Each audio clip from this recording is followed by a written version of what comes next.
Hey guys, I thought I'd put together a quick video covering a few more specifics about my setup as a casting Mistweaver. Topics I'll cover are stat priorities, noteworthy trinkets, macros, add-ons, consumables, and certain class cooldowns you can request, and how to make the most of them. I'll keep my raid build on screen for another moment, but I've left links to my 3 different builds in the description. One question I get a lot is about my stat priority. For raiding, I like to go with crit, then versatility, then haste. For crafting, that's called Quick Blade. With just 1% haste from my tier shoulders, I find I can squeeze in 4 enveloping mists during Yu'lon and start my essence font just before Invoker's Delight falls off. I gain almost nothing from mastery compared to the all-around benefits of versatility, so mastery is the only stat that's just dead to me in raiding. That being said, a bit of haste improves overall comfort, so wearing some Fire Flash gear, some crit haste gear, is perfectly valid, especially during early gearing. For Mythic Plus, I run the same stats, but if I had enough sparks to craft a few duplicate pieces, I'd replace some of my 418 crit versatility crafted pieces with crit haste, just to help reduce the GCD and improve my overall reaction time against unexpected damage.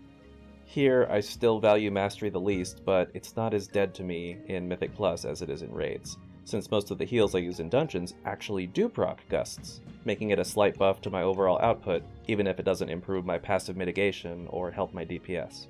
So I'd say for Mythic Plus, crit verse is still best if you experience a lot of consistency in your group's damage intake, but crit haste still smooths things out, more so in Mythic Plus than in raid, so a nice balance of verse and haste for your second stat could make for a more comfortable experience. As far as best in slot trinkets, for raids I like to use Conjured Chill Globe for the mana return, and Voidbender's Shadow Gem for amping up my major healing events.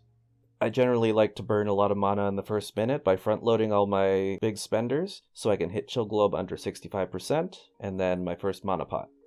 Sometimes there's not enough healing needed to make this worth it, but it's still worth mentioning. For extremely short fights, or if I don't need the extra mana, I'd run Whispering Incarnate Icon, if I had one, but the passive haste and the relatively low amount of other stats gained by other players wearing it makes it slightly less attractive to me. I'll have to see how it actually plays if I ever get one, but it does look like an overall gain. Alternatively, I'm looking at getting a Darkmoon deck box Earth to see how 2 on-use amplifiers, that and the Shadow Gem, line up with my cooldowns. I could see it being useful right before a Yu'lon rotation, or at the start of one if there's enough damage to break the shield in the first few seconds. The Absorb would make it much easier to go into the Yu'lon rotation without having to worry about myself, and the versatility buff looks pretty decent to say the least. For Mythic Plus, my playstyle has never been focused on doing DPS, aside from spamming Spinning Crane Kick and occasionally doing the single target melee rotation during downtime. But with Chill Globe and a Windscar Whetstone, I'm capable of some pretty decent burst damage, single target or AoE, respectively, and I can amplify these further with crit or verse procs from Secret Infusion, or with most of the buffs from Xiaoha's Lessons if I decided to pick it over Veil of Pride for Mythic Plus. Speaking of stacking amplifiers to do damage, I want to mention the Breath of Neltharion Tinker, which can be placed in engineer-made bracers which can be worn by anyone, or the engineer-only goggles. Generally speaking, I value the Combat Res Tinker far more if you have to choose just one, but if your group is already full of battle resers, or if you are an engineer and can wear both, Breath of Neltharion is really nice. It's a 6-second channeled flamethrower that you can move while casting and you can cancel if you need to. As far as I've seen, it does not have a target cap, which makes it special. That being said, even with all the reductions to malfunction chance, using a Tinker is always a bit risky. But if there's an opportunity to channel the full flamethrower without risking anyone dying, and if you're using it on a big enough pack, the damage it does is incredible. Not to mention you can amp it further with Secret Infusion, on-use trinkets, Xiaoha's Lessons, and more. Just make sure you do it at a time and a place where you can survive in case it does malfunction. As far as healing add-ons go, I only use Click, which is a simple click casting interface. It lets me bind spells that the in-game keybinding interface might not necessarily like or let you interact with. These are a couple help harm macros that I like to use. If you've never heard of help harm macros, like I hadn't until about 2 months ago, these are pretty basic templates for if you want to assign a single stroke to do one thing if you mouse over a friendly, and another thing if it's an enemy. They're pretty simple, but that's because anything more than that is just beyond my expertise.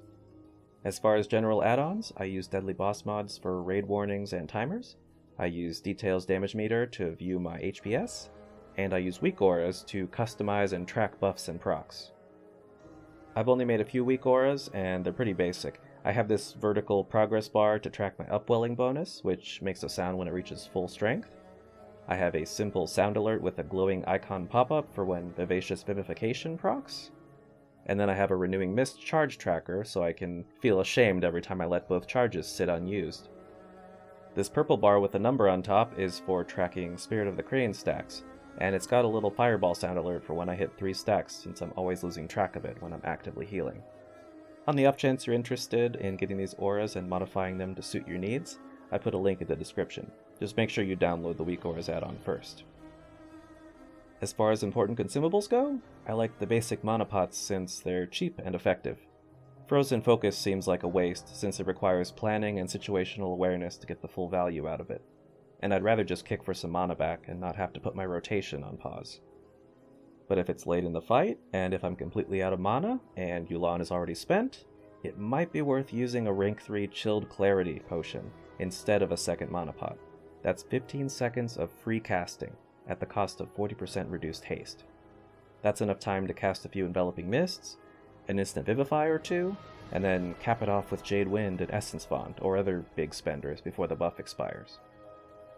Then there's flasks, or vials as they're now called. Static Empowerment is definitely best, but it does require you to limit unnecessary movement if you want to get the most out of it. Tepid Versatility is a much cheaper alternative, at least on my server, and it has no conditions, but the increased output is barely half of what I'd expect to get from Static Empowerment, so Static Empowerment definitely wins. Lastly, I want to talk about special class buffs like Innervate. I think the best time for a casting Mistweaver to receive Innervate is at the start of a Yu'lon that isn't paired with Mana Tea, or in one of those rare situations where I find myself spamming Enveloping Mist outside of both Yu'lon and Mana Tea, so that I can do it without consequence for 10 seconds, and then cram my high-cost spells like Jade Wind and Essence Font just before the buff runs out.